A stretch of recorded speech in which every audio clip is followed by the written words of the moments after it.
Okay, while we're talking about some keyboard shortcuts, of course, right now we're seeing all the guidelines all over our imagery. In some cases, we would like for those to temporarily disappear so we can see our artwork as it would print. And the easiest way you can do that is if you hit the letter W on your keyboard, notice all the guidelines disappear and the paste board or everything outside of the page turns into this light gray.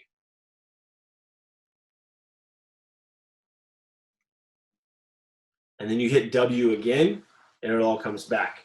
So you basically hit W back and forth to go through the various views of the screen. Now, if you hit W, so that you're basically getting what's called a print preview, and you have any artwork on the pasteboard area, it's going to be hidden because it's not on the page and won't print.